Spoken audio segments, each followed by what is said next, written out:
Pando killed the beat. I don't know who somebody need to hear this. Y'all speak Hebrew, that's Yiddish. How the fuck you try to label us anti-Semitic? We the Israelites, blacks, native Hispanics. The Germans get locked up for the Holocaust. Meanwhile, black people still up in the Holocaust.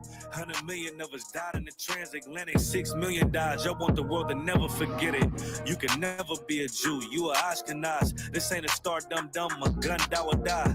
Yeah, Yeezy told the truth and got ostracized. Not one person in the Bible had on the yarmulke. We were slaves in America like we was in Egypt. Y'all don't even fit the curses in the Torah neither. Y'all was blind to the truth. I had to make it clear how Jerusalem, your land, your people came from Europe. That was 1947. Your menorah got 9 sticks. It's really only 7.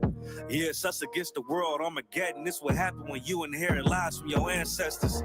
Y'all the synagogue of Satan with them black hats. Your whole nation sitting ducks, Aflacs, bunch of thieves and culture vultures ain't nothing kosher. To tell the truth, you vagabonds don't have a culture. Macedonia, Alexander and Philip, you a convert, so tell me, how the fuck is you Israel? That don't make you the people just cause you live there. Why my people can't hate your people like y'all hate Hitler? All the prophets was black and was called nigga. Y'all don't even fit the description that's in the scriptures. Abraham, all the way down to Jacob, we the real Jews. Y'all don't study Christ, y'all follow the Talmud. Keep it real, yeah, let's keep it real. Cold hard truth, it give you chills. Say y'all Jewish cause y'all ain't really them. About to do them like Hammond, it's the Feast of Purim. UBK undefeated, this an easy win. We was born fighting, y'all the evil twin. Jacob took hold of his heel, then out came his little red bastard and they kosher deals. It's only 12 tribes, y'all trying to make it 13. Esau despised his birthright, the Lord cursed him. You ain't the devil, who is? I'm still searching. Ask your rabbi, why he give them babies herpes? I don't know what's worse, that or you claiming that you a Maccabee.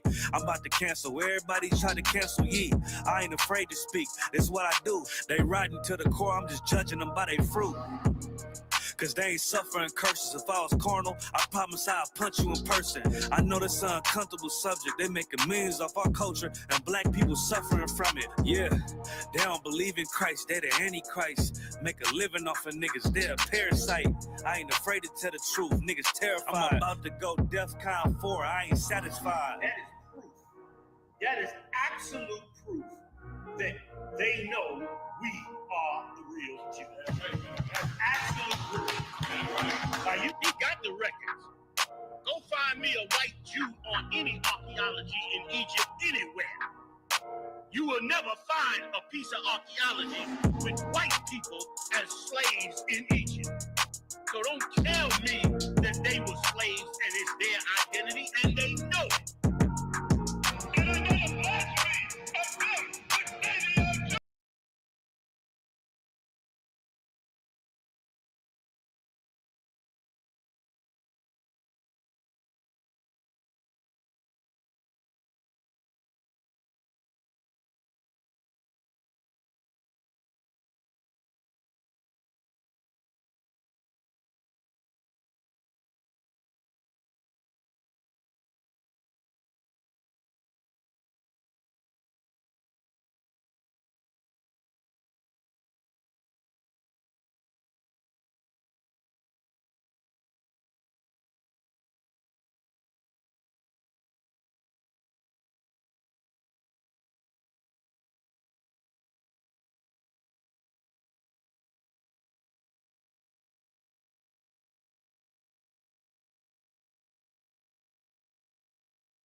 Let me see. Can you hear me now? Put a 1 in the chat if you can hear me.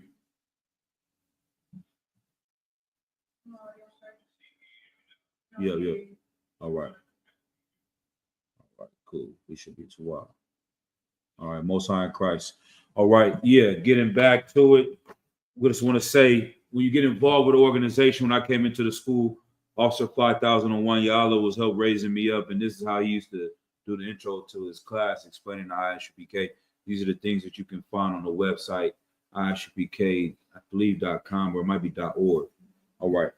In the ISUPK, we are educating Blacks, Hispanics, and Native Indians about their true heritage, which is comprised of the laws, statutes, and commandments of the Bible. Once our people begin to follow the laws in the Bible, God, or Yahweh in the Hebrew, will look down from heaven and have mercy on us. He will also send Christ to free us from our oppression. Using the Bible, the ISUPK will fix all the problems of the Black, Hispanic, and Native Indian communities, turning a lawless and immoral people into a law-abiding, righteous people. The true nationality of the so-called Negroes, Hispanics, or Latinos, Native Indians, and West Indians of North, Central, and South America are the true descendants of the lost 12 tribes of the nation of Israel. And Yahweh Shai Mashiach, whom the world ignorantly calls Jesus Christ, is our King. Right? Shalom, Yahweh Shem Shai Brakathum to all the brothers, Officer Nayak, Trooper Matham Yad, to the sisters online as well, the brothers Ribs, Shalom Yahweh Shem Shai Brakathum to Uraga Bar as well. We're going to get it. Let's make sure we get those likes up online. Like, share, subscribe this. If you have any questions online, go ahead and post them in the chat. If you have any questions in the room, let's go ahead and get down. All right. Shoot. No, Trooper Nayak had a question too. I'm going to wait for him to type it in as well. Oh, sir. I just wanted to further break down of Revelations 12 and 1. Right. Let's get it. All right. You got a physical sword? This brother's sword. For him? Oh,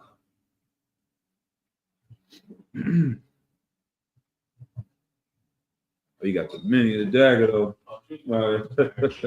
You got a dagger too. I know he be having one in his pocket. Yeah.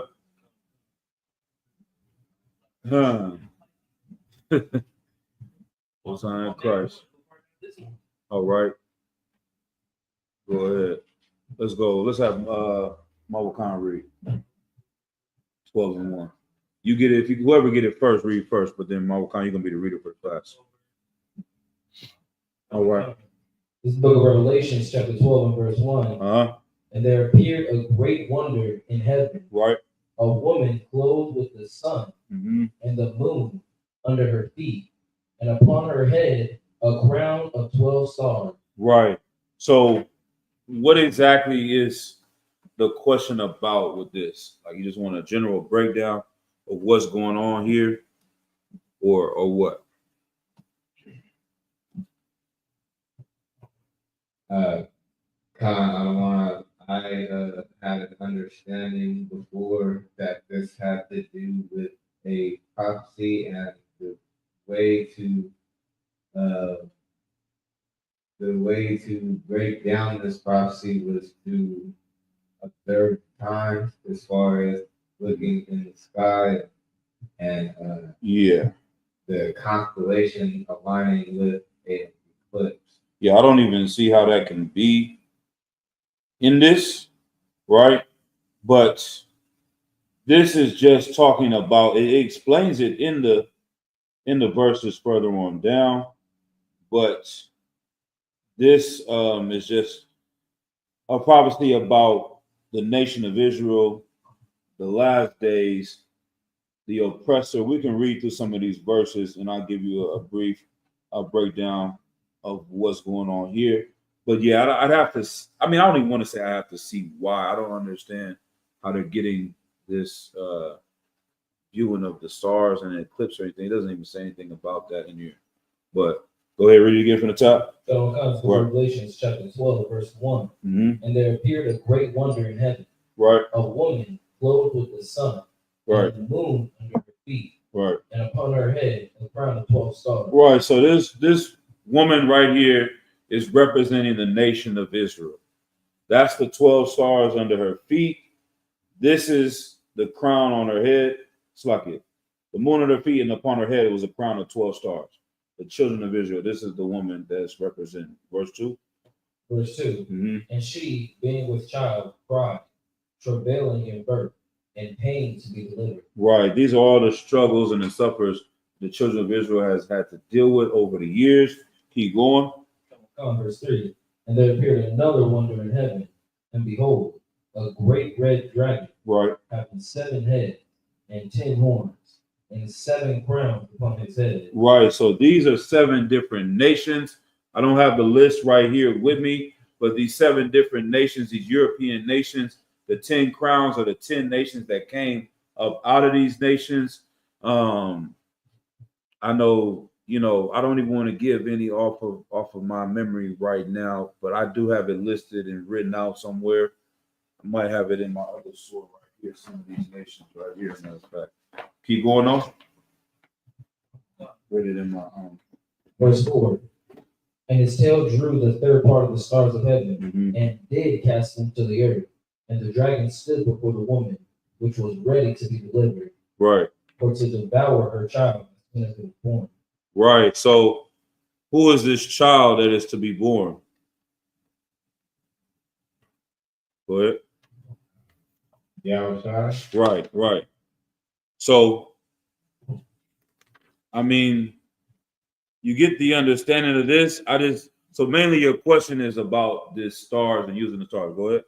So you understand the breakdown of what's going on here. We can break it down further a little bit, but So, okay, sir, I want to know, like, what is the significance of saying the woman clothed with the sun and the moon under her feet? What does this mean?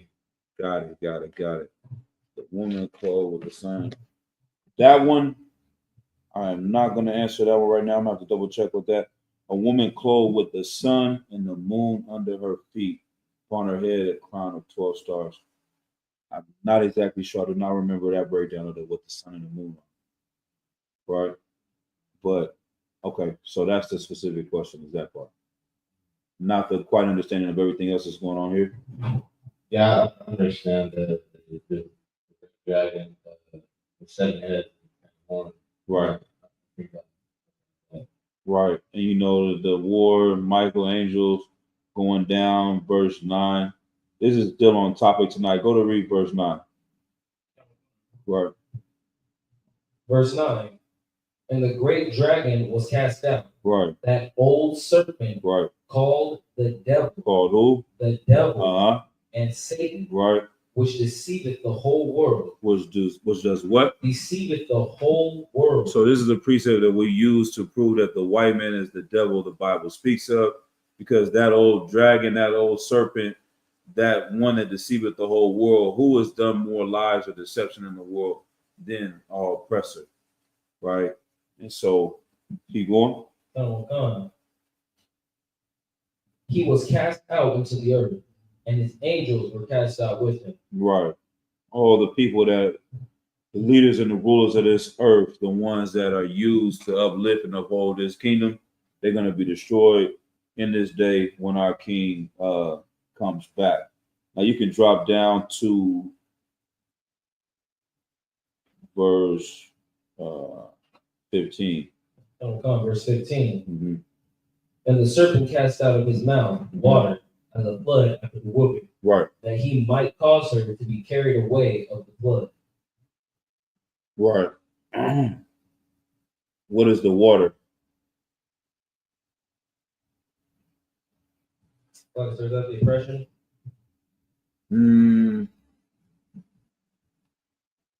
Lie.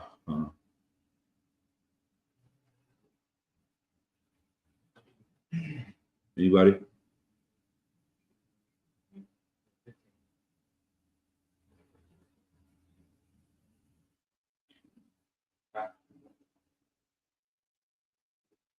All right. So like, sir, is that the culture of the other nations?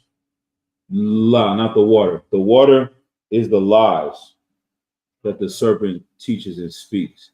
This is the deception. This is the gift and the skill that Esau has to lie and deceive, right? And so it says, and the serpent cast out of his mouth water as a flood after the woman, that he might cause her to be carried away of the flood through the lies, taking away our identity, right? This is how the children of Israel get wiped off from the earth. Was it Psalms 83, where it says the name of Israel shall be no more remembrance.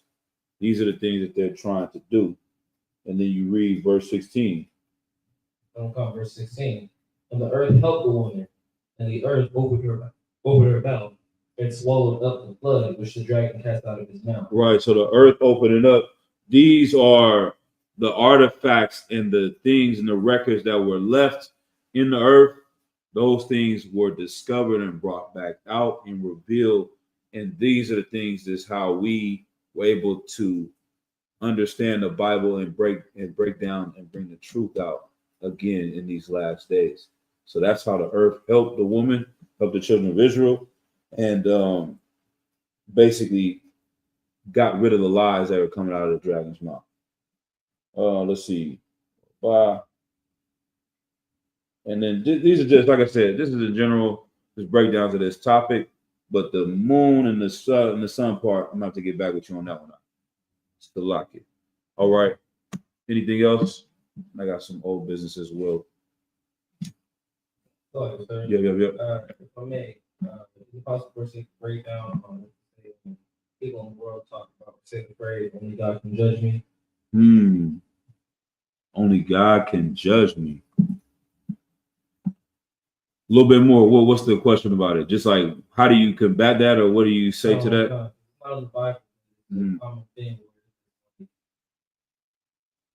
They always say only God can judge me whenever they do anything. They do whatever it is they're doing, it's only God can judge me. So it's just, we have no right to call out what they're doing is wrong. Go ahead up. So I get there. The precept that I could pull from what the brother was saying is to rebuke that brother is to love him. That's the precept that came to mind when he said that. Can you pull that? Yeah. So I think So I got the precept I got is, I think it's Acts in the 6th chapter. You said this is for people in the world or some Christian? Both. For a Christian, you can pull, let's see, I think it's Romans, the 6th chapter. Let's go to Romans, the 6th chapter. And if that brother can find that, go ahead. Is it Romans? Nope, it's not Romans. Maybe it is. Or is it 1 Corinthians? 7, yeah, it's got to be 1 Corinthians 6. Yeah. All right. So the reasons why it's a different understanding of the word judgment, right? So when there is a Bible precept that says, judge not lest ye be judged. Now that precept is talking about hypocrisy for one. So you shouldn't tell someone, don't do this, and you're doing this. That's a hypocrite. You shouldn't be able to pass judgment, meaning to pass judgment is to actually make a punishment for that person. So if someone committed adultery, you're supposed to put him and her to death for that. If someone were to do some LGBT activities, you're supposed to put both of them to death for that. We are not supposed to pass that judgment right now because we're under grace. Because we all will be put under death under that judgment now. So in that context, we're not judging people by telling them you are going to be put to death. I'm going to have someone put you to death for doing this. We're not doing that. But we are correcting our people and showing them what's wrong. That's our job. We have to do it. So that precept that brother pulled is correct. And it's an example of this right here is in these precepts right here. So let's go. see, Let's start at 6 and 1. 1 Corinthians 6 and 1. Go ahead. Leviticus 19 and 17. Mm-hmm. But I don't think that's. Nah, you're looking for. You said open rebuke, right?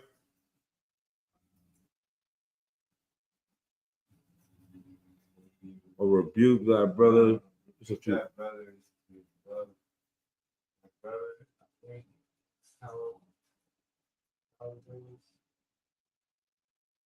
It's a few different ones you can pull for that. Go ahead when you got a mobile con. Book of 1 Corinthians chapter 6 and verse 1.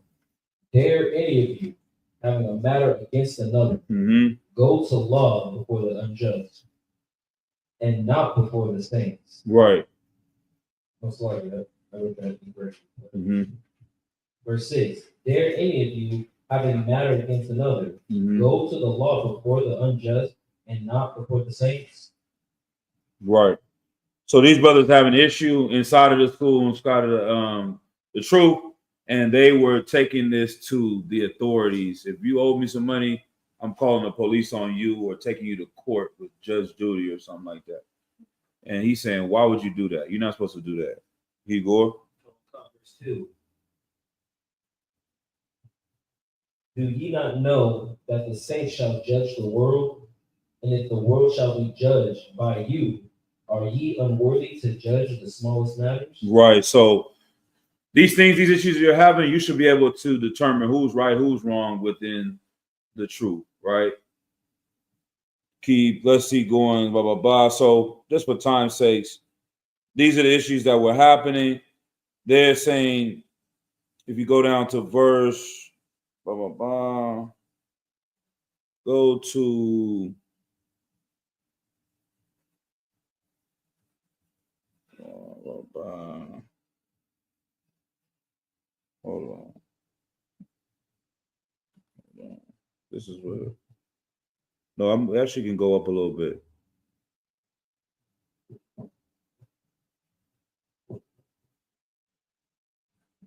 This might not be what you want, though. This one right here is talking about they're kicking people out of the truth. So if someone came in, blah, blah, blah.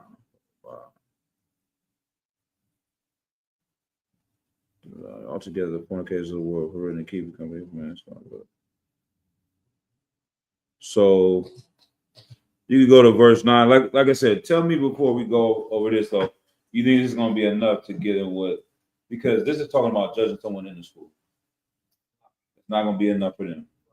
So what are they saying? They're just saying you cannot tell someone they're doing something wrong at all. You can't tell me that he was wrong. Okay. For the Christian, this should work though, because they believe that they're in the truth. So this can work for a Christian. Now, somebody that is not a Christian, I'm trying to think of something that you could give to someone. It's hard to use the Bible to teach someone that's not a Christian. That doesn't believe in the Bible. It doesn't matter what you say to them. You just have to address them without using the Bible, because they don't believe in the Bible. That makes sense? You know what I mean? Because how can you prove to them that you can tell people they're wrong with the Bible? That's what I'm asking, to show the Bible where we are able to do that. To tell people they're wrong? It's the opposite of only God can judge people. And they're using the word judge in two different contexts, but that we can't quote unquote judge them.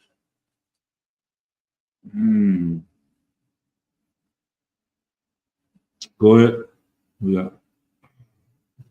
I got a precept here. But Ecclesiastes 11, verse 7. Go ahead. Blame not before thou hast examined the truth. Understand first, and then rebuke. That's not quite not to what the brother's saying. I can give you a couple of examples for people that believe in the Bible. We'll go through that real quick, and then I'm gonna think about. I think the open rebuke is there, but to use the Bible to explain to somebody who doesn't believe in the Bible doesn't make sense. You know what I mean? Because no matter what you say, they're going to deny that it has any validity. So you just have to explain to them in a logical manner why it's okay to say that something is wrong. So let's do this. Let's go up a little bit. Go up. Go to verse chapter 5 and verse 1. First Corinthians chapter 5 verse 1. So this is what I would do for a Christian, right? To show that we can judge in the Bible things that are right and that are wrong. We're supposed to be able to judge these things. Go ahead. First Corinthians chapter 5 and verse 1. It is reported commonly that there is fornication among you, and such fornication is as not so much as named among the Gentiles, that one should have his father's wife. So he's getting this report and he's checking these brothers. He's like, man, somebody amongst you is sleeping with their father's wife. He's giving them a hard checking. You know what I'm saying? He's coming and sending this letter to him like, what is going on out there? So you drop down above verse 3. Verse 3. For I verily, as absent in body, but present in spirit, have judged already, as though I were present, concerning him that hath so done this deed. Right. Go to verse 5. Verse 5. To deliver such a one unto Satan for the destruction of the flesh, that the spirit may be saved in the day of the Lord. Right. He's telling them to send him to send him to the world, send him out of you, get him out of the organization. You have to pass this judgment on this brother because you cannot keep him around. And so if you drop down a little bit more, you can go into it says in verse 9. Go ahead. Verse 9. I wrote unto you in an epistle, not to company with fornicators. Verse 10. Yet not altogether with the fornicators of this world. Not with all the fornicators of the world. Don't deal with them. He's saying, I'm not saying that you can't deal with those people that are fornicators in the world or that are covetous. Keep going. Or with the covenant, or extortionate, with the idolaters, for then must he needs go out of the world. Right. So if you hadn't talked to any of these people, you wouldn't be able to. You'd have to leave the entire world, because that's everyone in the world is doing something against the laws of God. You wouldn't be able to go to work. You wouldn't be able to get your oil changed. You wouldn't be able to do nothing by food, because that's everyone in the world. Keep going. Verse 11. But now I've written unto you not to keep company with any man that is called a brother be a fornicator, or covetous, or an idolater, or a railer, or a drunkard, or an extortioner. With such a one, no, not to eat. So in the truth, we're not even supposed to eat with this brother that's living like this, not changing. He's continuing. He's actually just glorying in his sin. We're not even supposed to be around that cat. We're supposed to push him out of the truth. You understand? Kick him out of the school. Keep going. Okay. For what have I to do to judge them also that are without? Do not ye judge them that are within? Right. So we can't go to every. It's like going into the restaurant. Somebody got pork on their plate. You knocking the pork off their plate. Then you going over here. Somebody smoking a cigarette in the world. You just, you know what I'm saying? You gonna go everywhere in the world and just stop everyone from sinning? No, that's not my job to do that. However, verse 13. But within, we got to do that. But them that are without God judge it. Therefore, put away from among yourselves the wicked person. Right. So that is the Christian. You just got to ask the Christian, do you believe in the Bible? Is this the word of God? Okay. If you are following Christ, these men are following Christ. And if someone amongst you is doing these things, you can judge them and tell them, you cannot be around us. You have to go over there. You understand? We're not going to let a child molester stay in the UPK. If you find out in here you doing that, you're getting kicked out the goddamn school. You know what I'm saying? We're not having to sit here. So those are the type of things you want to ask them. And that's the same thing that you would ask a person in the world. You just have to take the Bible away from it. So do you believe that we should have jail? You know what I'm saying? No. Do you think people should go to jail? Okay, you don't believe no one should go to jail. You playing the Christian, I mean the person in the world, right? Okay, so if someone molests your child, what should you do? You gonna kill them? Come. Okay, if someone steals something from you, what are you gonna do? To the back. And that's how the whole society should be ran. There should be no rules, is what you're saying. I mean, are there rules? There are rules right now. Go ahead, sis. No, I don't think that. Like, I think, for example, I feel that there should be prisons, and just because people need to understand the reason why they're in there, and just like, I mean, like how Kendrick Lamar says to Drake, he wouldn't want him to go to that cell block because he knows that he's a pedophile. Right. Yeah, what do they do to them in that cell block? Right. That they be doing to the kids. Yeah, well, that's another. We're not gonna justify that either. But I get where you're going with that, sis. But either way, you believe in judgment. You see what I'm saying? Because you're saying this person is wrong for doing it, so you want to pass judgment on them. So how are you saying we're wrong for telling someone that they're wrong for molesting children?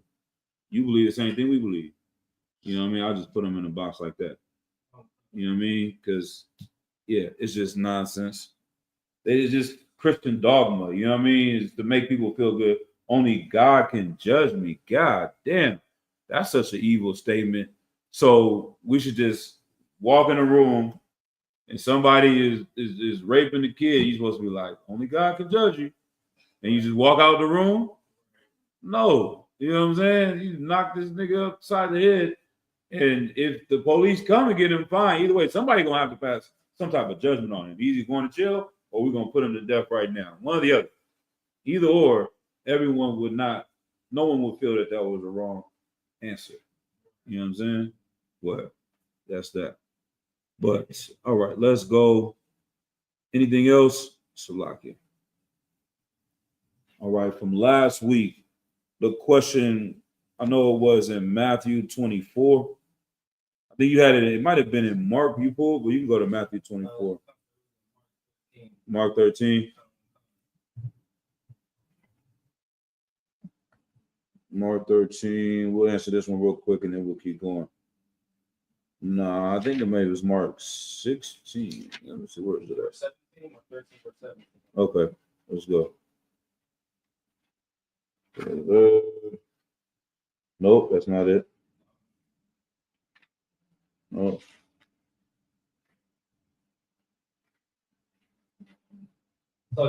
This is 16 and no, that's not it either. I know the similar we said where in the last days was this going to happen before Christ's return or after Christ's return?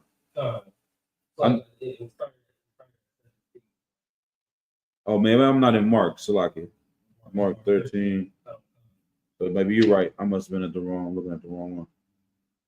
Let me wake up. All right. Yeah, let's go ahead. Let's see. The question is verse 20, basically, right? Let's start at verse 19. Book of Mark, chapter 13, verse 19. For in those days shall be affliction, such as was not from the beginning of the creation, which God created unto this time. Neither shall be. Right. So for in those days shall be affliction, such as was not from the beginning of the creation, which the Most High created unto this time, neither shall be. This is the oppressor in this time period coming into World War III. All of the nations, AI, robots, all this, they trying to enslave Black people, Hispanic people, and Native Indians like they never had before. Like, can you imagine the slavery? You know the slavery they did with whips and boats. Can you imagine the oppression that would be with drones and AR-15s and the evil that they could do? That's what they're trying to get towards again. They want to have us as a complete robot, you know what I'm saying, soulless person, just a drone, walking drone, right? If they are allowed to doing this, it'll be like no destruction before. Like, that's where they're heading with this. If you read the next verse. So this is Christ coming to end this oppression that they're trying to put us into. Verse 20. And except that the Lord had shortened those days, no flesh should be saved. Right. But for the elect's sake, whom he hath chosen, he hath shortened the days. Right. So Christ coming with the angels to destroy the oppressor, destroy these other nations, and put them in check and put them in chains. That is what saved us from going into another kind of captivity like we never seen before. And so the flesh to survive is us. It's not just every nation. We wouldn't make it through this, or we wouldn't be able to exist going on the pathway that this white man is going on. He's getting to the point that he wants to replace all of us with the robots and just be him, white people on a heaven on earth, and everyone gone. You know what I'm saying? Because if you think about the automation, what are they saying? If they get to the point where they don't need any human beings to do any work, and this will become a paradise on earth, the only problem would be us.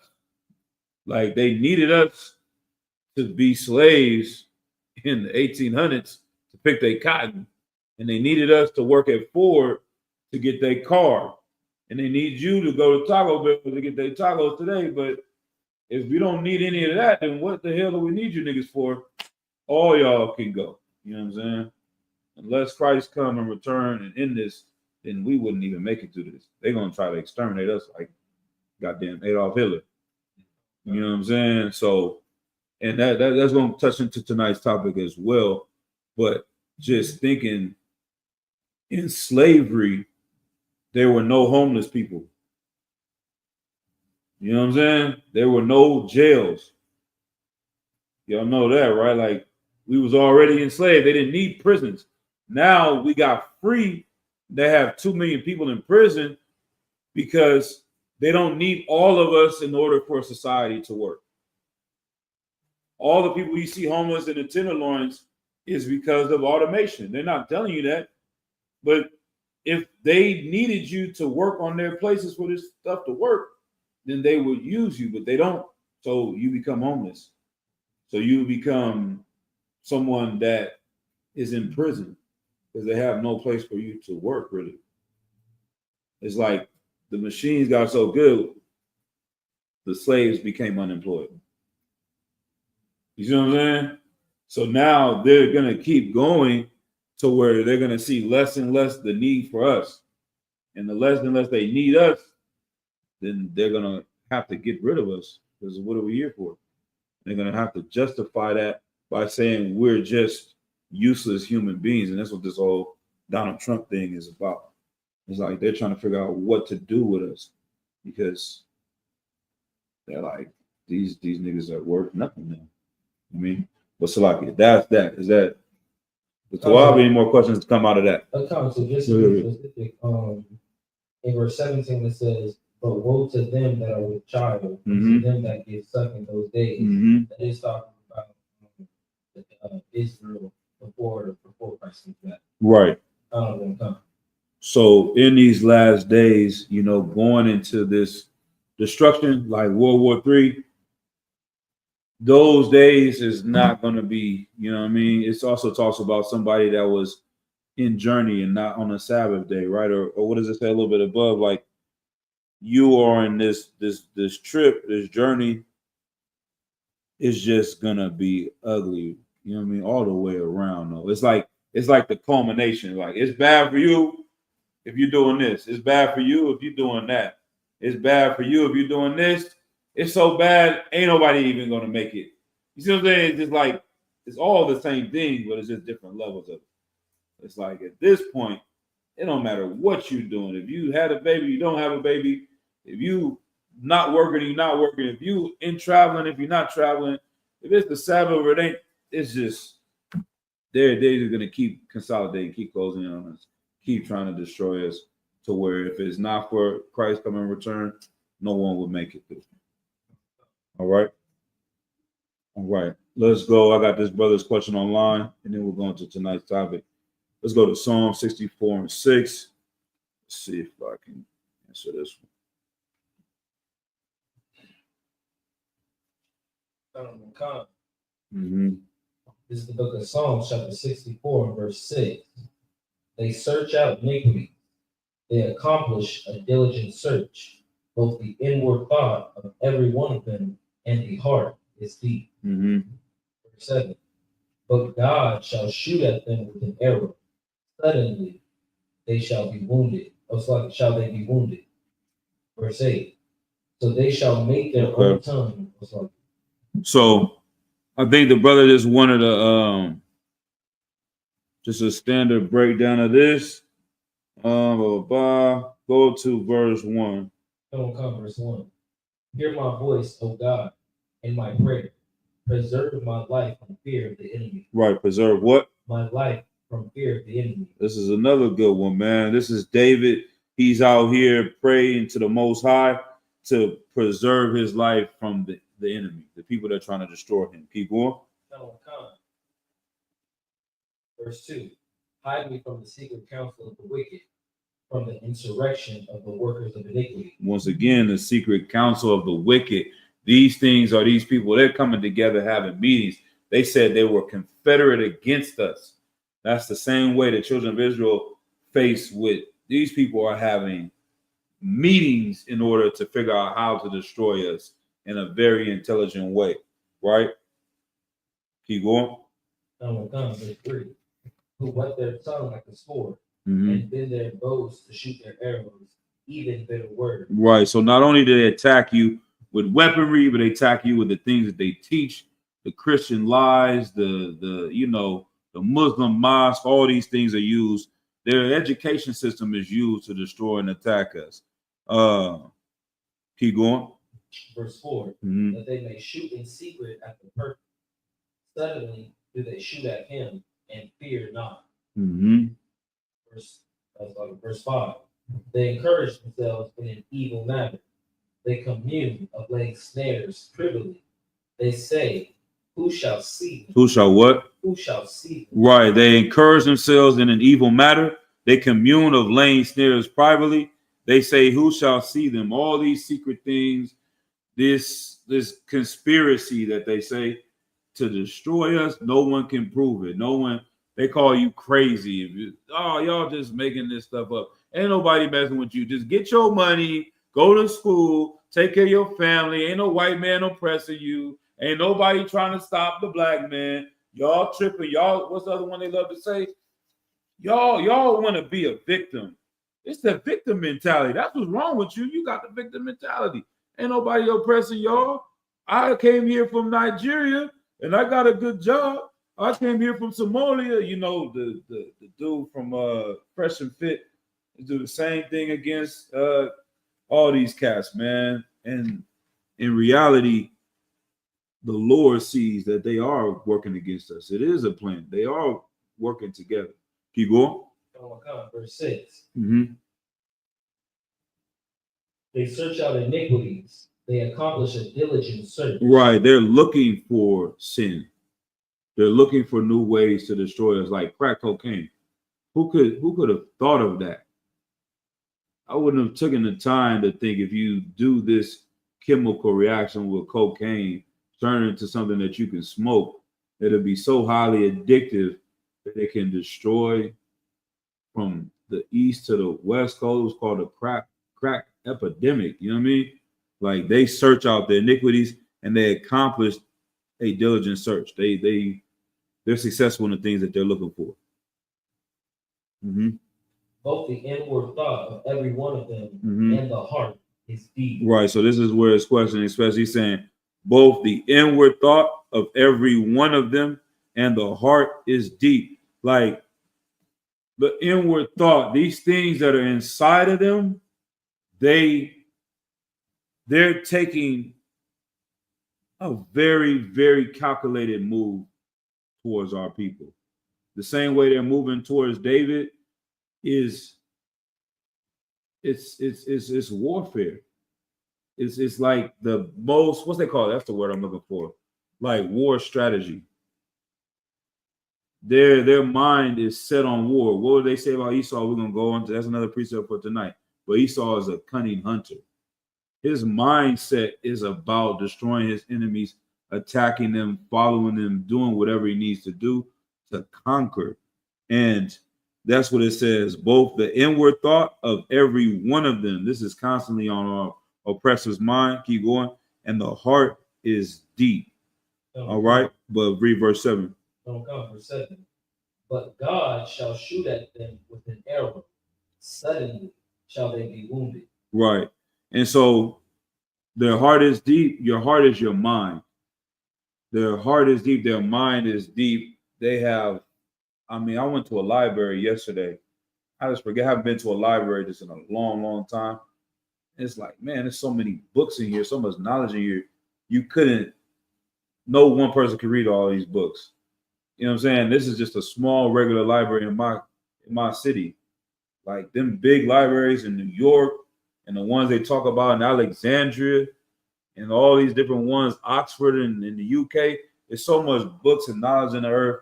Their heart is deep for learning how to destroy us and fight against us. Go ahead. So, sir, could this chapter also be used on an individual basis? For an individual person? Like individual that tries to speak evil on the name. A little bit. What? Explain to me a little bit more. Like what you're saying, like this one person is trying to fight against you or destroy you is like an enemy. Yeah. This is what David. This is what he is speaking about it is in a personalized example, right? These specific people are trying to harm him, whether it's the Philistines or whether it's Saul. This psalm is written for those type of things, but he's asking for the Lord to deliver him. Let's read verse 7. Verse 7. But God shall shoot at them with an arrow. Suddenly shall they be wounded. Right. So this is the Lord is going to one that's going to fight. This is what David always knew, is the Lord is the one that made sure he was successful in all his battles. Go ahead. Sir, if I may. Go ahead. Could you also use the precept vengeance is the Lord? Correct. Yeah. Even if he's using you, vengeance is of the Lord. You know what I'm saying? Well, okay. That's tricky. I don't want to do that. Because then cat's going to be like, the Lord told me to shoot this nigga. Vengeance of the Lord is vengeance of the Lord. Like if something happened, you're not directly defending your life, then you let the Lord handle that. You don't have to go out and make that happen. It's a lot. But if you're defending your life, like David, if he's going to war and they're fighting against him, the Lord is the one that's going to allow him to have the skill to defeat his enemies. So that's the difference between vengeance and actually fighting. Right. Verse 8. So they shall make their own tongue fall upon themselves. Yeah. All that see them shall flee away. Right. Verse 9. And all men shall fear and shall declare the work of God, for they shall wisely consider of his doing. Right. So the men are going to be feared when they see them running away. It's like these people have the upper hand. They're the ones that's supposed to have you surrounded. Why are they running away? They're running away from you. And that means something big is happening over there. And that's why they are in fear. Like, okay, the Lord is doing this. Then they're in fear of what they're seeing happening to him. All right. But yeah, let's drop this. Let's go and get into tonight's talk. Let's get into it, man. It's a lot. What time we got? 8:22. Let's have it up one more time. Let's reset. Let me get my water. I got a few things to go over tonight.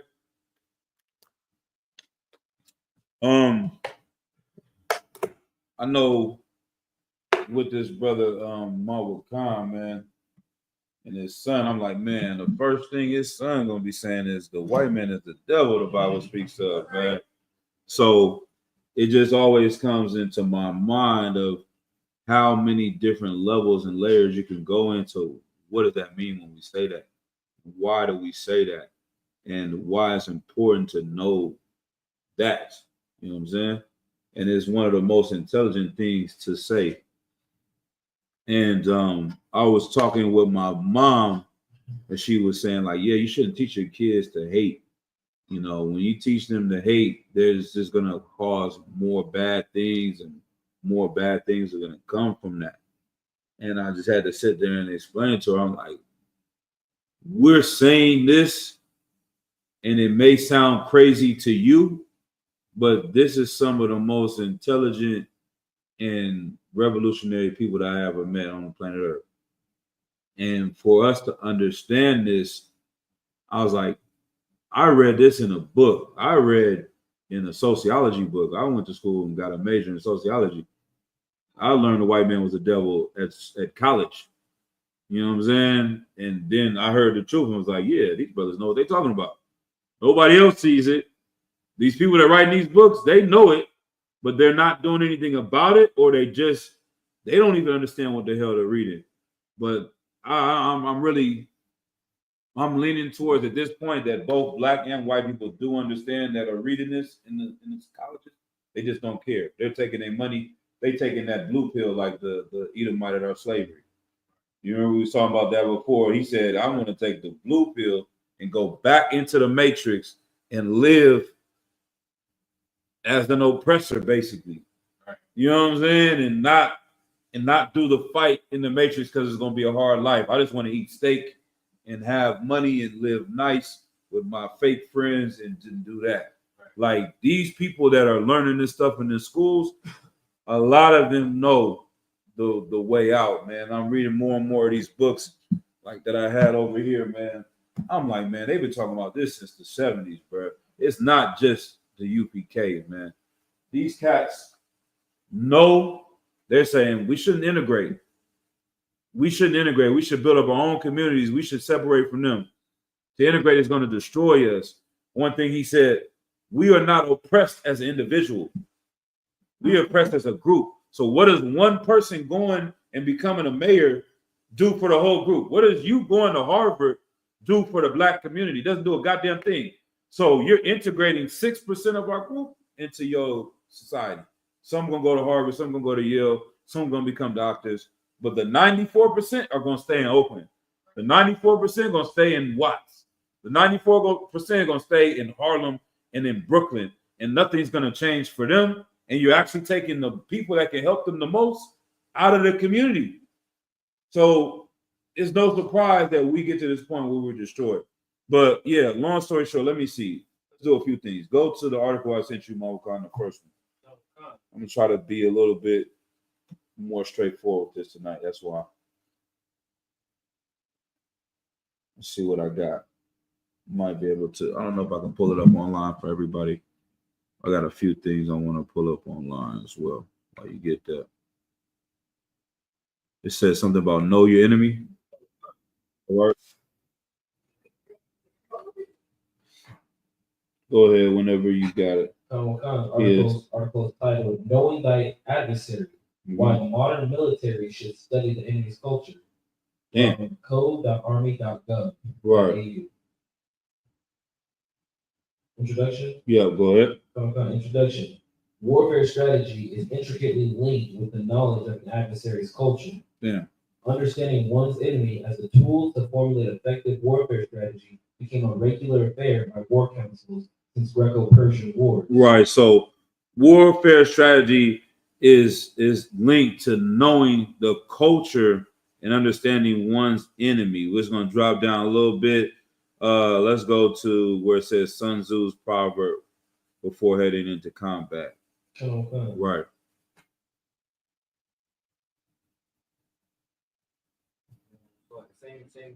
As you drop down the first part where it indents, it says, if you know the enemy. All right. If you know the enemy and know yourself, you need not fear the results of 100 battles. If you know yourself, but not the enemy, for every victory gained, you will also suffer defeat. If you know neither the enemy nor yourself, you will succumb in every battle. Right. So what is this saying? If you know the enemy and know yourself, you need not fear the result of 100 battles. You're going to win that. If you just know yourself, but not the enemy, you might win some, you might lose some. But if you don't know your enemy nor yourself, you're going to lose every goddamn battle. This is Blacks, Hispanics, and Native Americans. Like white people, they know their enemy.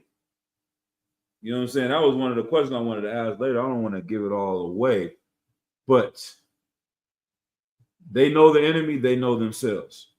We don't know our enemy and we don't know ourselves. You see us being destroyed all the damn time. The white man wanted to know his enemy so well that he did what? That was a question. Like I said, I didn't want to give it away. Let me see. Like he wanted, who was his enemy? Everybody that's not white. Right? Okay, but who was his main enemy? Brother, sister? Of course, the people of color, like the nation, all the 12 tribes being the enemy. Mm-hmm. So he got with them so well, started making it seem like he was such a good person, and like that's how they got in terms of like getting pregnant with people and stuff like that. So eventually, like it's all love and games up until the heat really comes down, and that's when they start killing and genocides and stuff like that. Yes, sister. What you got, brother? You said, do you repeat the question? Who is the enemy of the white man? Who is the enemy of the oppressor? So I can say, I'm not the question. You said the oppressor wanted to know the enemy, right? His enemy so well that he did what? Right. I would say that he ran tests on the children of Israel throughout our oppression. As far as the project, right? As far as like we were talking earlier, the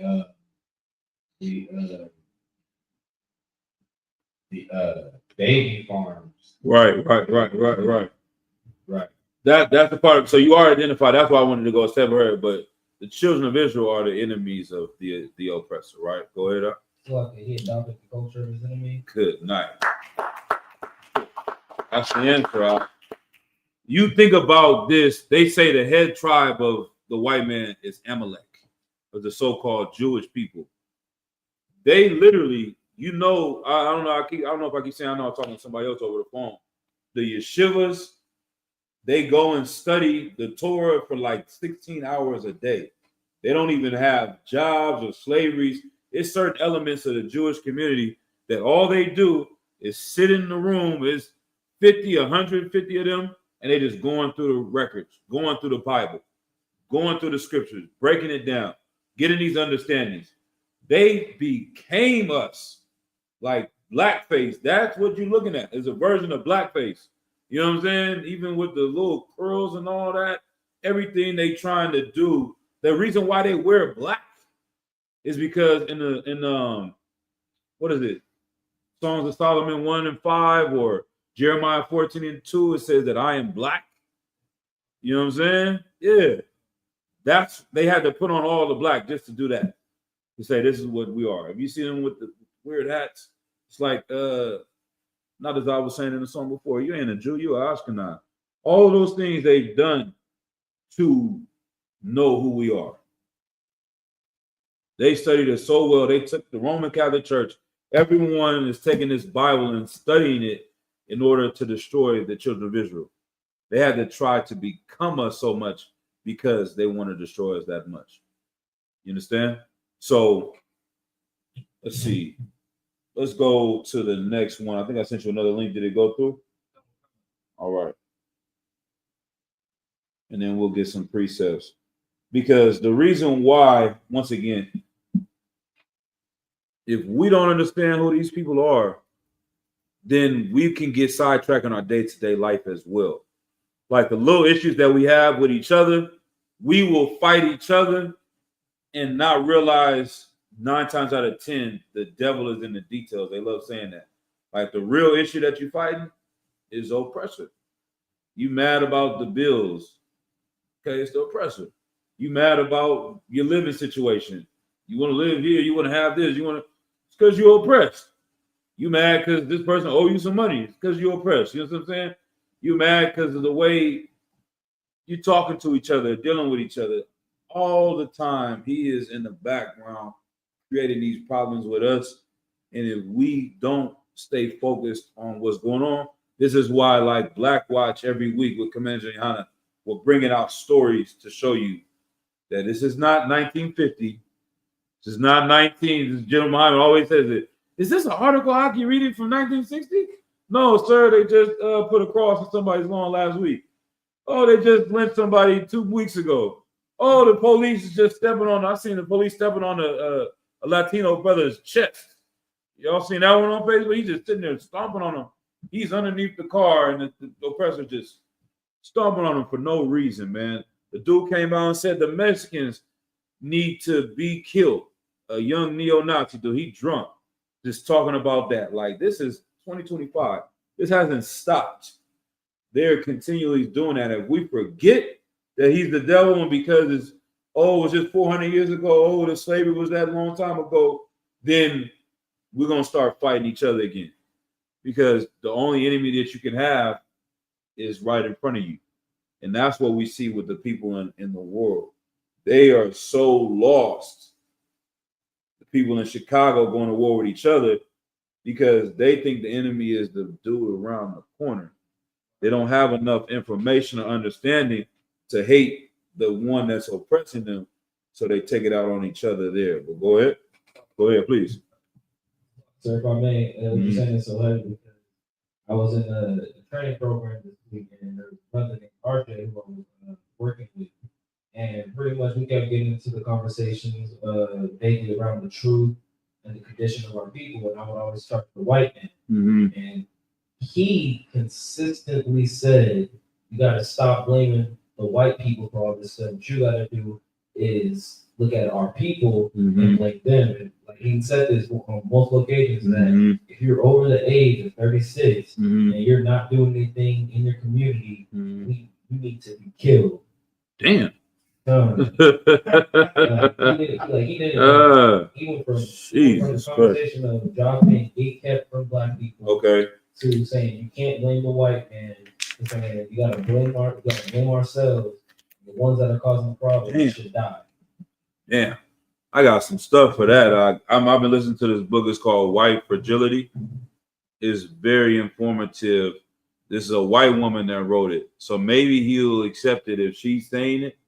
But, you know, she's breaking down what racism is today. And I can go into the a little bit.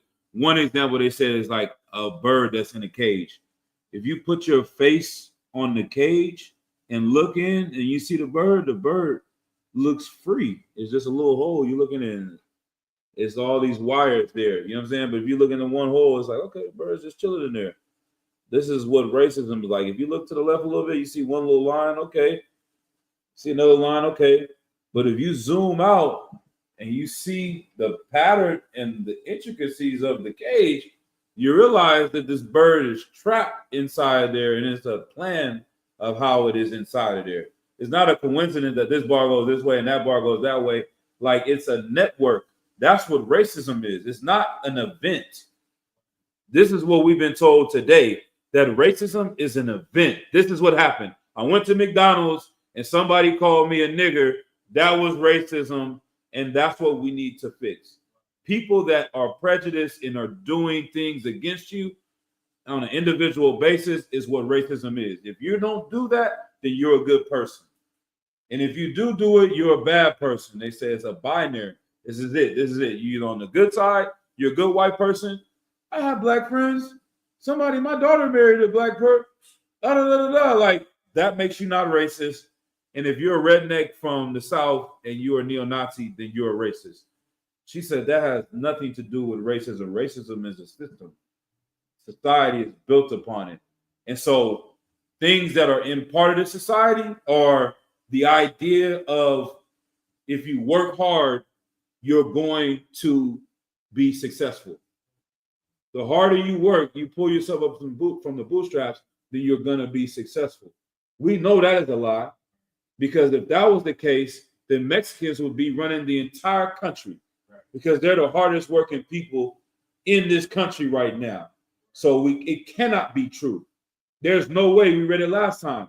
400 people on more than 40 million people. They're working that much harder than everyone. That's ridiculous to believe that. They're not working harder. Go ahead. what you're Please. bringing up is honestly Mm-hmm. as always been spoken in this class, and everything I educate. Like how you say, if that were true, my mother, for example, she Mhm. wouldn't be working Monday through Friday the entire freaking day. Right. Like she got 2 jobs and she can do 3. Damn. Just trying to make it in this place. Give yourself a hand, give your mother a hand. You know what I'm saying? Like, these people that run over this country are lazy people.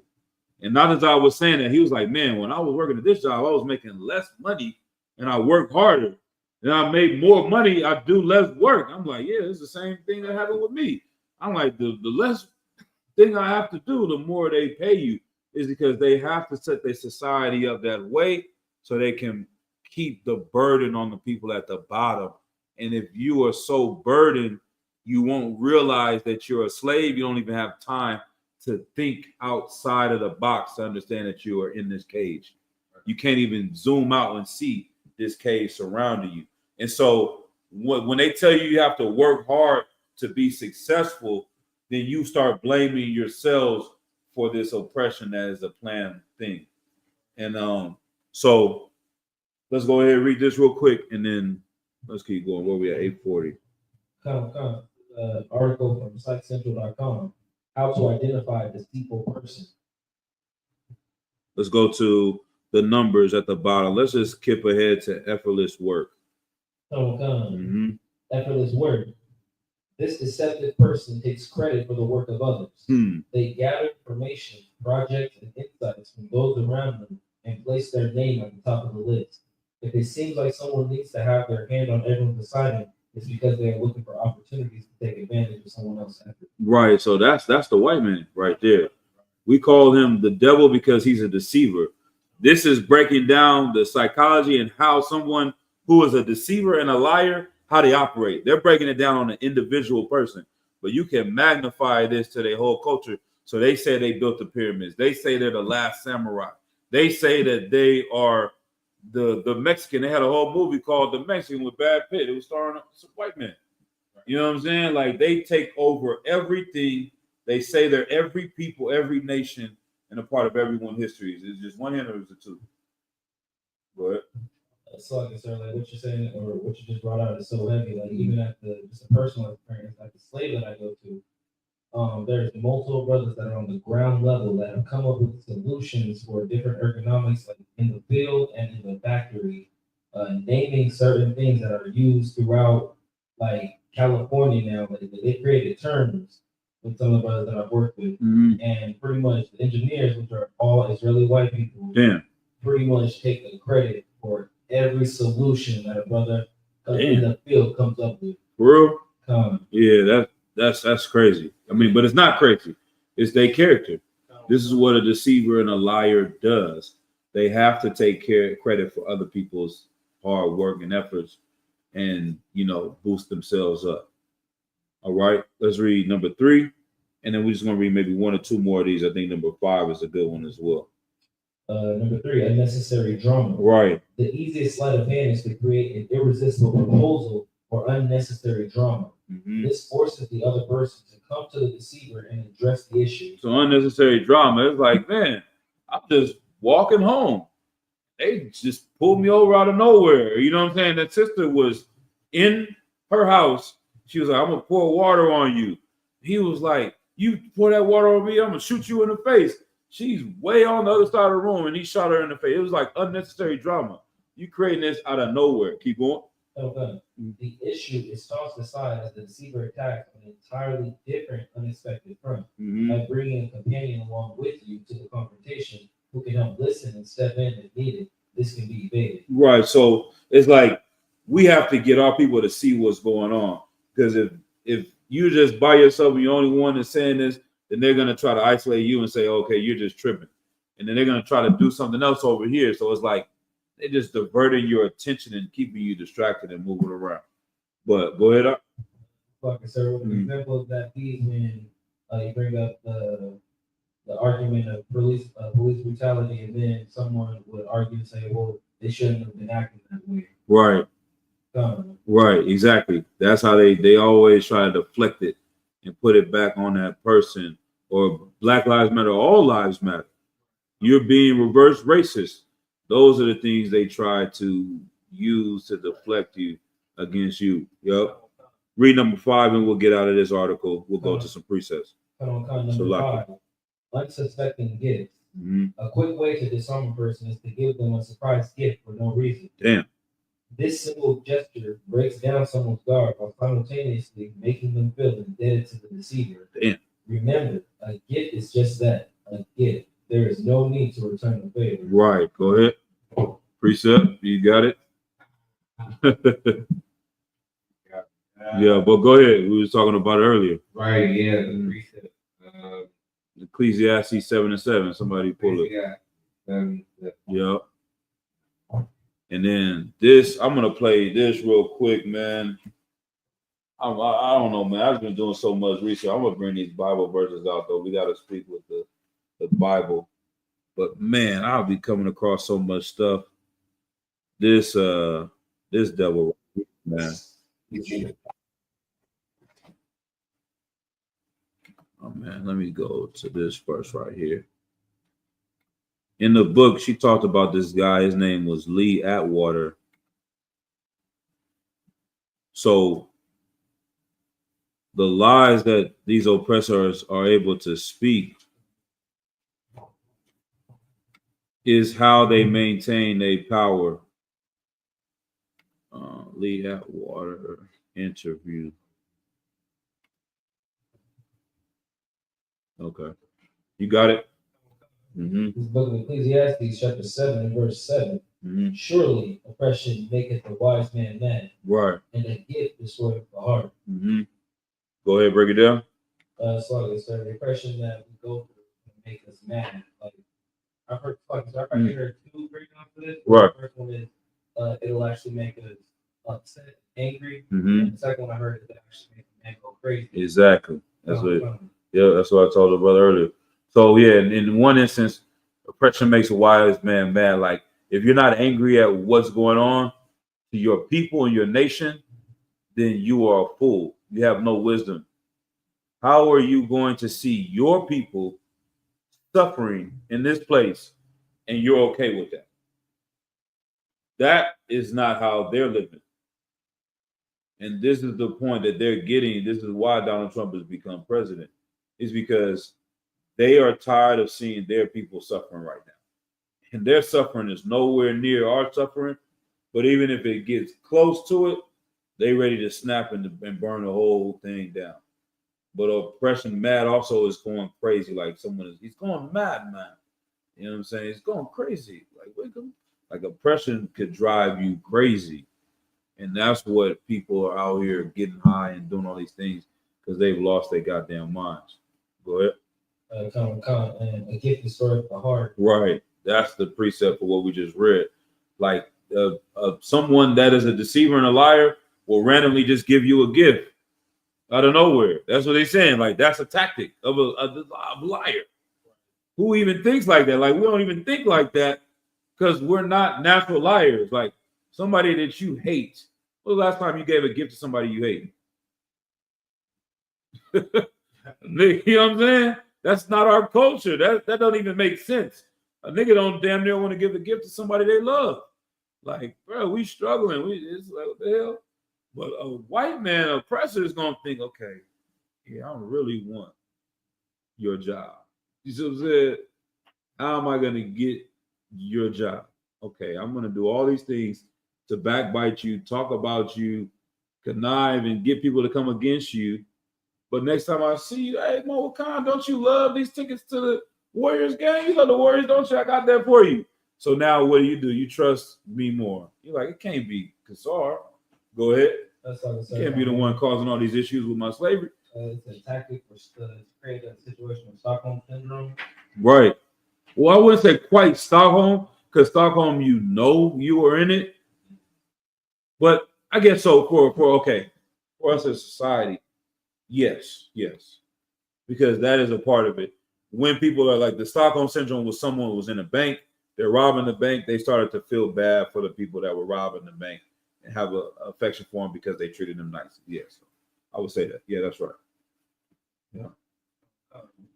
But let's see. I got a couple things real quick. I'll play this. Let's see. These people online might be able to see it. Let's see. I know it's a little different tonight. This is.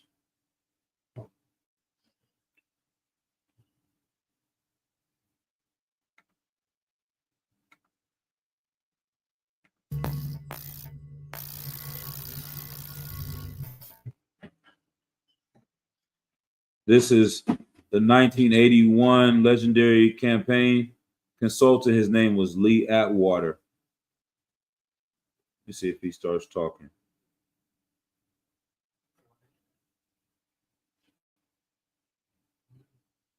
He said it was lays out how Republicans can win the vote. Here's how I would approach that issue as a statistician or a political scientist, or no, as a psychologist, which I'm not, is how abstract you handle the race thing. In other words, you start out, and now y'all aren't quoting me on this. You start out in 1954 by saying nigger, nigger, nigger. By 1968, you can't say nigger. That hurts your backfire. So you say stuff like force busing, states' rights, and all that stuff. So the audio is kind of pretty bad here. I may have to play it really loud, but it might be too. We can't change the bass and all this. But the thing he's talking about is how they try to deceive, and how we talked about dog whistles before. And so he's saying how they can get racist people to vote for the Republicans. So this is what we're seeing with Donald Trump today. Let me see it. I'm gonna play it really loud. Let's see. In other words, you start out, and now y'all aren't quoting me on this. You start out in 1954 by saying nigger, nigger, nigger. By 1968, you can't say nigger. That hurts your backfire. So you say stuff like force busing, states' rights, and all that stuff. And you're getting so abstract now. You're talking about cutting taxes. And all of these things you're talking about are totally economic things, and the byproduct of them is blacks get hurt worse than whites. And subconsciously, maybe that is part of it. I'm not saying that, but I'm saying that if it is getting that abstract and that coded, that we're doing away with the racial problem one way or the other. You follow me? Because obviously, sitting around saying we want to cut taxes, we want to cut this, and we want is much more abstract than even the busing thing. And a hell of a lot more abstract than nigger, nigger, you know. So I don't know how much y'all can hear that, or what do y'all take from that? Is it clear, or do you want me to explain what was being said? Oh, it's not good? Okay, not clear. Long story short, he's saying that things are becoming more abstract. Let's look up that word. What does abstract mean? Abstract thought. Abstract thought. That'll give abstract thought. Let me see. Abstract thinking, stuff like that.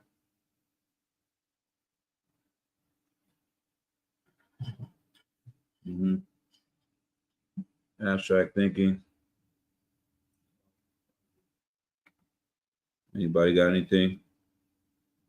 Do you want let's say psychological? Let's see what you got. Right.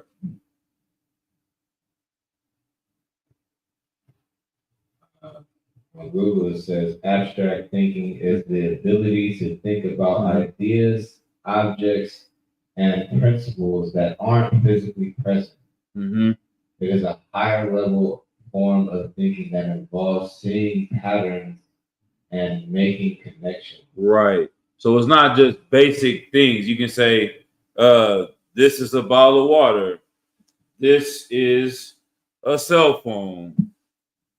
This weighs 50 pounds. Like, this is just basic thinking.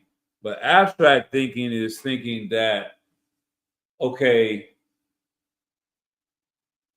what is, how can I give an example of like abstract thinking? Abstract thinking, formulating theories about human existence. Like, what is the meaning of life? What is right or wrong? Morals. Like, this abstract thought is not something that you can actually touch or tangible. Like, what does it mean to have morality? You can have a philosophy conversation and everyone will give you a different answer. What does that mean? Like, that's abstract thinking. So long story short, he's saying they're having to go from just saying nigger, nigger, nigger, we hate niggers in 1954 to 1960s. Now they went to, we're going to talk about busing, because they were busing kids into integrating schools, right? They're sending black kids to white schools. They're busting them in. So now instead of just saying we're racist, we don't like niggas, we say we don't want people to be bused into our communities. Well, what does that mean? That means nigga, nigga, nigga. And they said when they get to the next part, now he said, now they're even getting more abstract and it's more coded language where you really can't detect the racism unless you understand the language I'm speaking. So he says, now we say we want to have states' rights, which means my state, I want to make up my own laws in my state. So in California, you have legal marijuana because that's the state's right. But in Louisiana, if you get caught with a gram, you can do life in prison because that's our state's rights. But in reality, why do we want that law? So we can lock up the nigga, nigga, nigga, nigga. We want to say things like, well, we say we're going to cut taxes and we want to get rid of welfare. That's all talking about getting rid of nigga, but they've hidden it so far, they become so abstract that the average person can't piece it together and make that connection. That's why it says seeing patterns and making connections. The racism is so hidden now that you have to be highly intelligent to see the pattern and make the connection. So when you're talking to this guy, he don't see the pattern. He can't make the connection that racism is stopping black people from being successful. All he sees is that these niggas in Oakland don't work and they want to get high. And the white people over here, they go to nice communities and they talk nice to each other. Right. So clearly something wrong with them. There's nothing wrong with them. But he's not putting the pattern and the connection together to see it. But this is somebody that's openly with it. And these people are coming out more with Trump. And then let's go to the Bible. Slock it. This dude, I had some more from him, but this devil's name is Richard Spencer.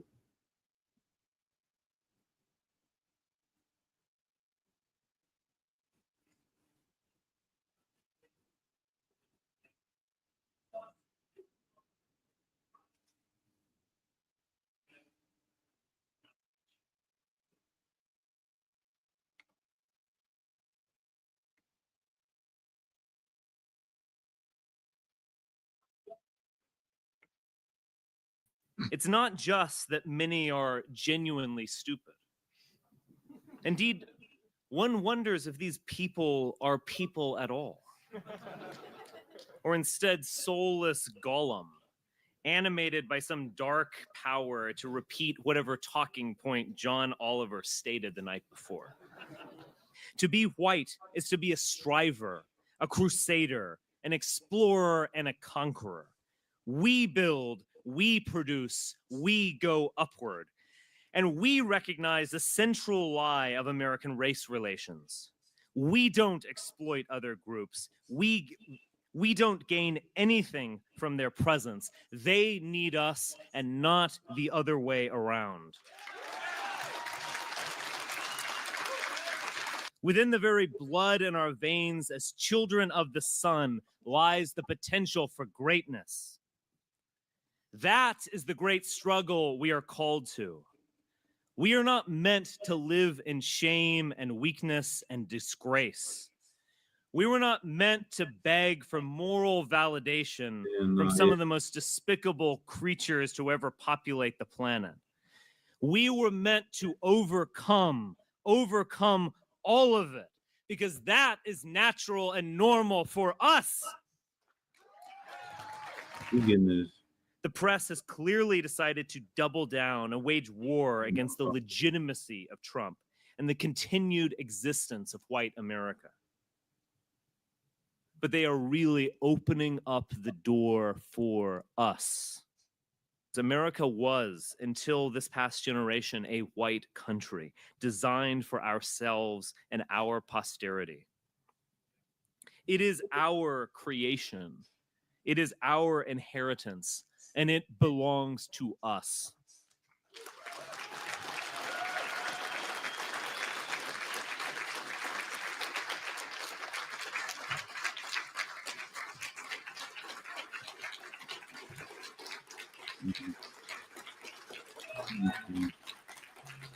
They took out the Hail Trump. He started saying Hail Trump. But yeah, I don't know, man. Let me see. Does it say it? Let me get it. Hail Trump! Oh yeah. Hail our people! Hail victory! But I don't know, man. You go and look into some interviews of this devil, man, and what he's talking about. They have really come to the conclusion that they have to come back and open up and tell us more and more. We've known it the whole time. Let's go though. Genesis 25 and 22. We're getting at our time. It's 9 o'clock. Feel like it's. Let's try to make this come home real quick, man. 25, blah blah blah.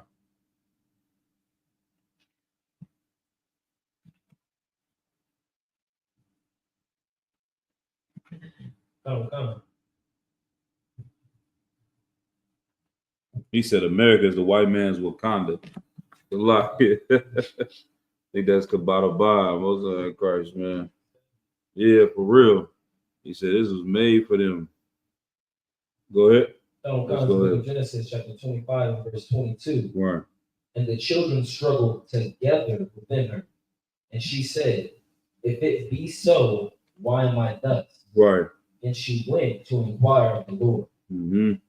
And verse 23. And the Lord said unto her, 2 nations are in thy womb, and 2 manner of people shall be separated from thy bowels. Right.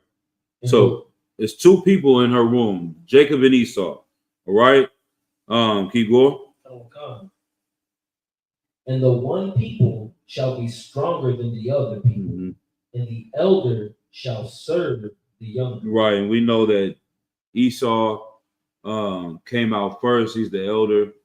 And Jacob came out second, grabbing Esau's heel. He's the younger.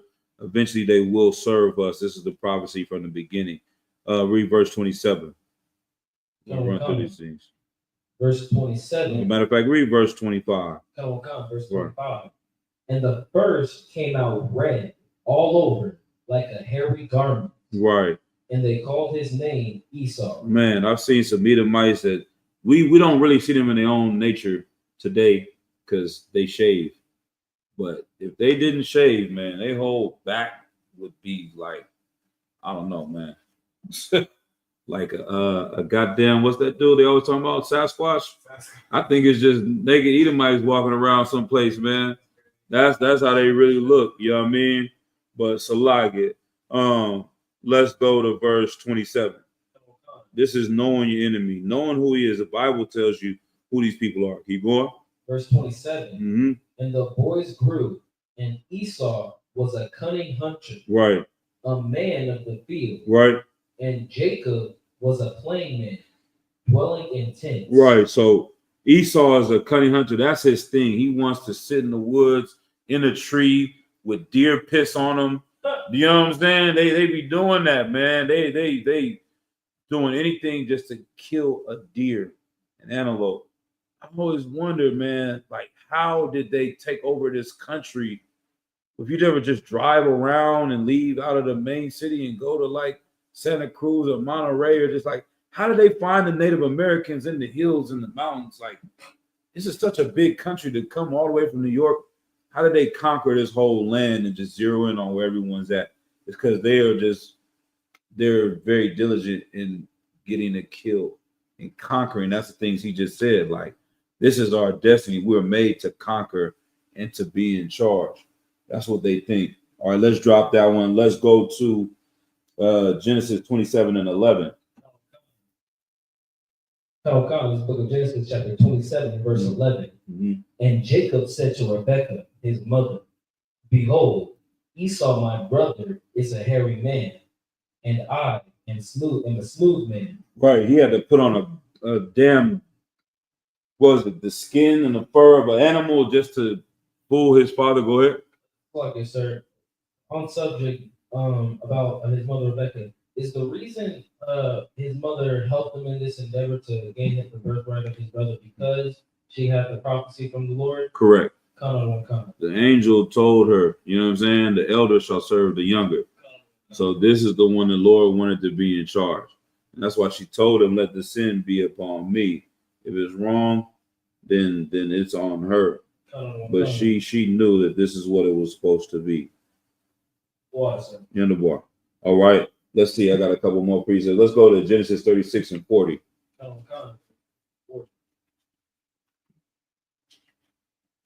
Man, I got a lot of different stuff with time. I'm just gonna have to keep coming back next week and just doing this.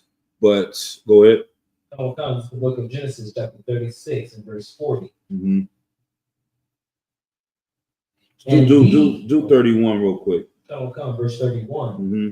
And these are the kings that reigned in the land of Edom, before there reigned any king over the children of Israel. Right. So it starts listing all these different kings that were in the land of Edom that ruled over this land, and it goes to them when you drop down to verse 40. Mm-hmm. Verse 40. And these are the names of the dukes that came of Esau, according to their families, after their places by their names.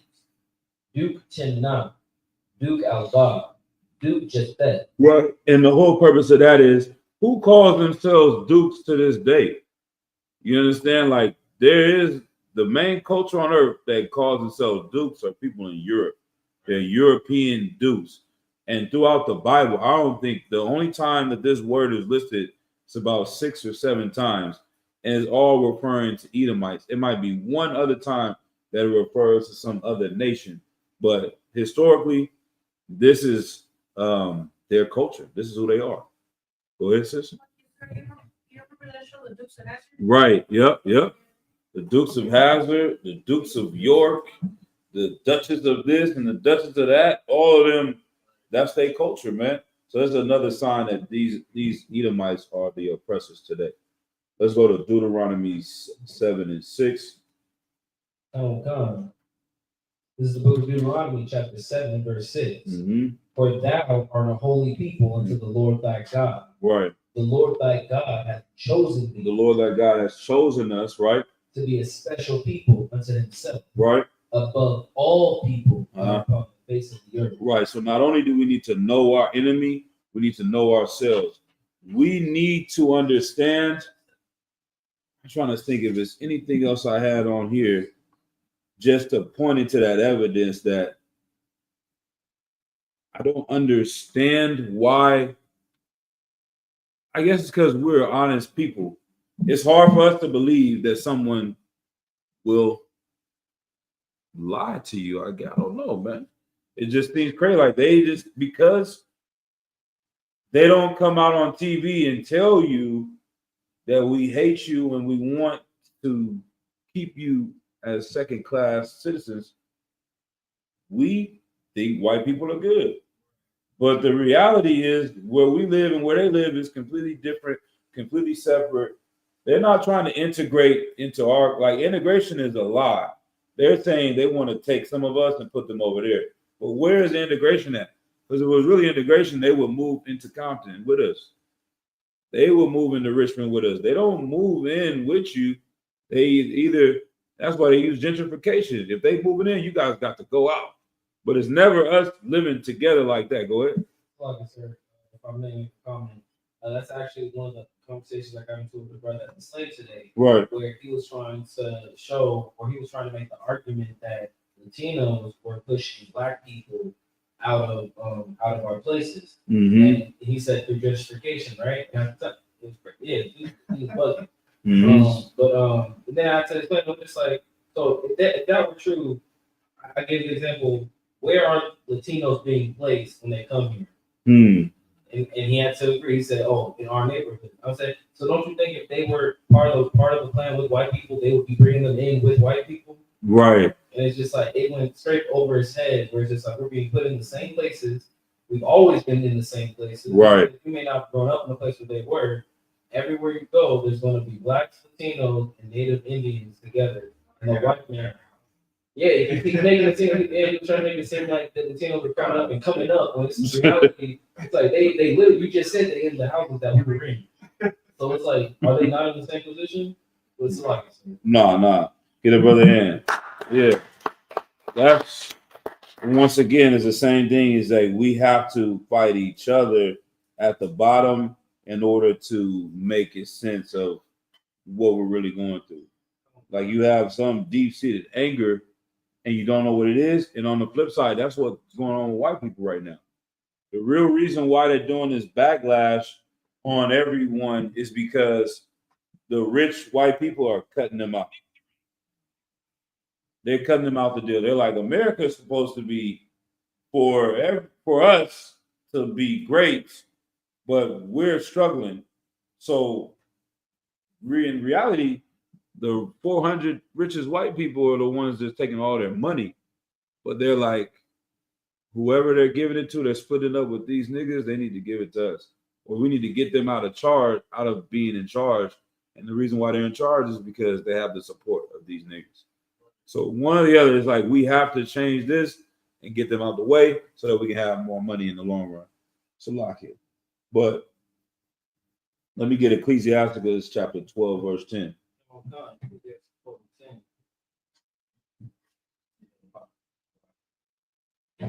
Comes the book of Ecclesiasticus, chapter 12, verse 10. Never trust thine enemy, for like as iron rusted, so is his wickedness. Mm-hmm. Right. One more time. And Kabata Bond said, that's heavy what Mawar Khan just brought out, because everyone claims we're African, but Africans are not in the ghetto with black and Hispanic people. For real.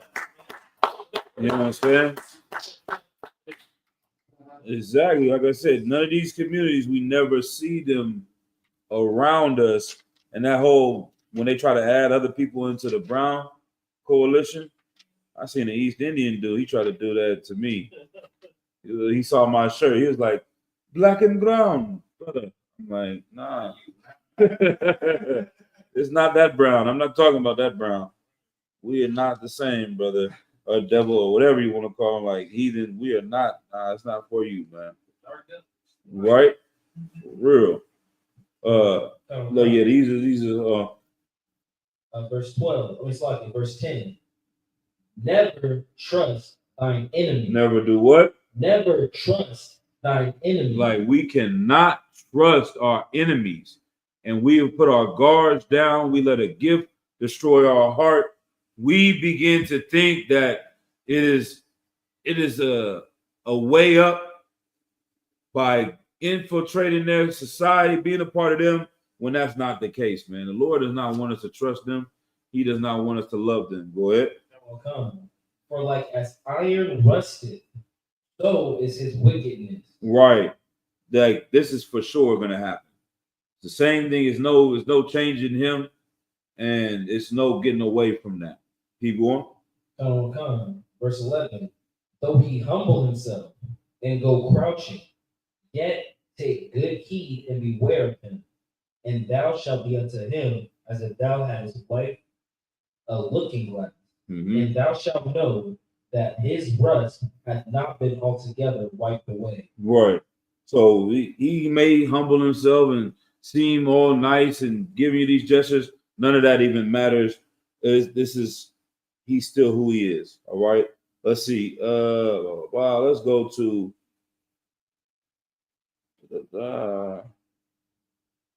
verse 13. This is one of my favorite ones too, right here.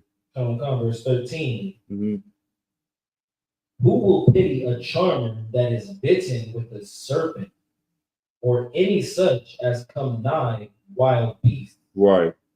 So, if someone, what does it mean, pity a charmer? Someone that like does the flute and makes a snake come out, no one's gonna feel bad if that snake bites him. You know what I'm saying? It's like, why were you messing with that snake? It's the same thing for us. Like, if you go kicking and you have all these white friends, you hear about these black people all the time. They kicking the white friends, and the white friends end up killing them. It's like, you should have known better. You're the one trusting him when we've been telling you not to trust him, and he has so much evidence of the reasons why you should trust him. For you to still do that, that's on you at that point. Right. You know what I'm saying? Like, I don't know what's going on. These brothers, they keep getting white women. You want to be the next brother. You seen that nigga running down the street. What's his name? The actor. He lost his whole goddamn career. He was about to be the next. Yeah, Jonathan Majors. He was gonna be the next Black Panther. All that. He was gonna be the next Star Wars. All types of movies he had deals with. I think. Go ahead. Marvel. Like that other one where the brother got killed by the white woman. Damn. They're still in the process of trying to prosecute her, but she's free right now. Oh, I think she is. She tried to say something happened at the house and she shot him, or what? She stabbed him. She stabbed him. I remember that. But she got off. She said something he was doing, or damn. Yeah, man. It's so many. And those are just the extreme cases. There's so many little things in between that brothers keep trusting these people and then end up jammed up, man. But Salaki, let's see. Now let's go to. Let's see. I think I got a couple more. 2 and 8, 17. Let's go to the milk precept. Let's go to Ezekiel 35 and 5. And this is just, I think this would cover him enough. I had a lot of words. We're going to a deep dive next week, so I'll bring some of these precepts back. And I'm just going to pick this one up. It's 9:14. Let's go to Ezekiel 35 and 5. Let's look at Ezekiel chapter 35 and verse 5. Mm-hmm. Because thou hast had a perpetual hatred and hast shed the blood of the children of Israel by the force of the sword in the time of their calamity. Right. In the time that their iniquity had an end. In the time their iniquity had an end. Like, these people have a perpetual hatred. It doesn't stop. They went from hell Hitler to hell Trump. You know, this thing, and that's the part, okay. That's the one I'm. Let me see if I can just pull it out real quick, and I will just know. So a few things I highlighted in this book right here. It said that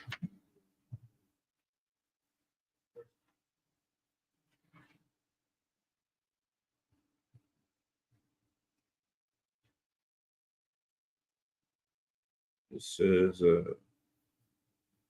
these cats. Oh yeah, that's another one too. But it basically says that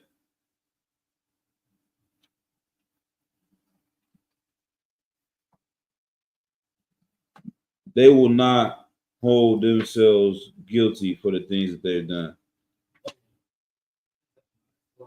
Zechariah 11 and 5. Right. Yeah, that's the perfect precept that goes with this. Let's see if I can find it on here.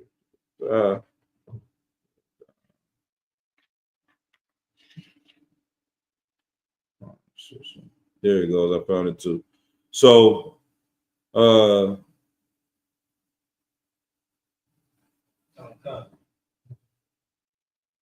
they said there was it says philosophers Camus and satire raised the question of whether or not a man can condemn himself. And this philosopher said that a man could not. We agree with him. A man cannot condemn himself. If he did, he would then have to inflict punishment upon himself. An example is the Nazis.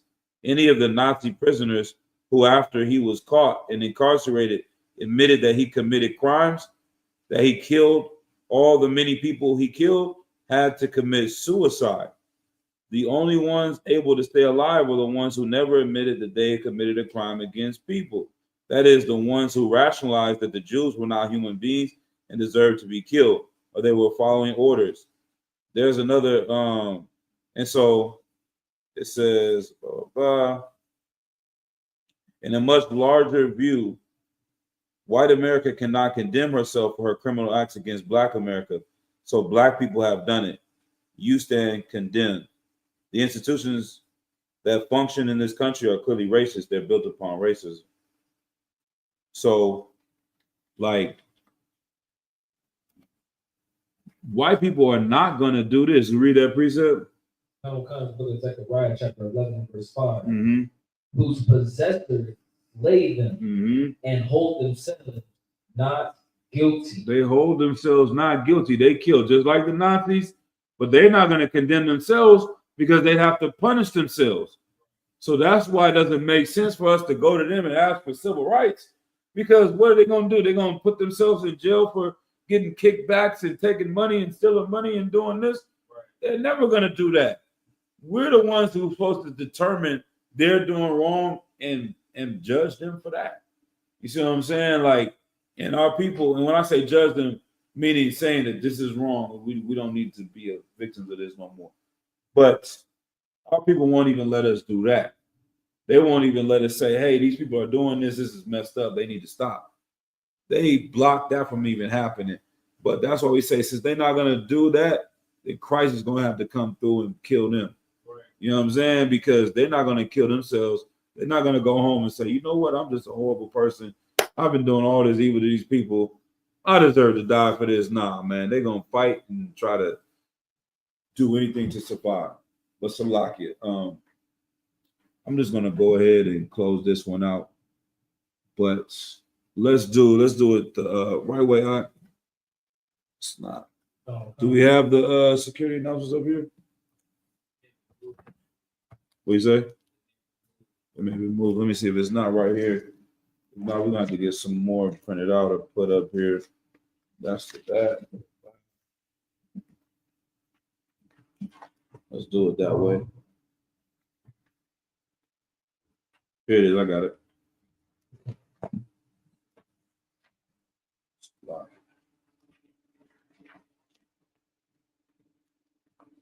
This is the ISUPK security announcement. Yeah.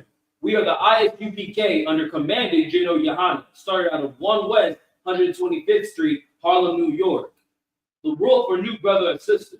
When a new brother or sister comes into the school, they are off limits for 6 months. They are to be saluted only. They are here to shed themselves of the world. If they need transportation, the teacher will arrange it. After 6 months, if a brother or sister has an interest in a particular person, he or she must get permission from the head to speak to a brother or sister. There is another 6 months in which a brother and sister will court each other. After this 6-month period, the brother and sister will get permission from the head to marry.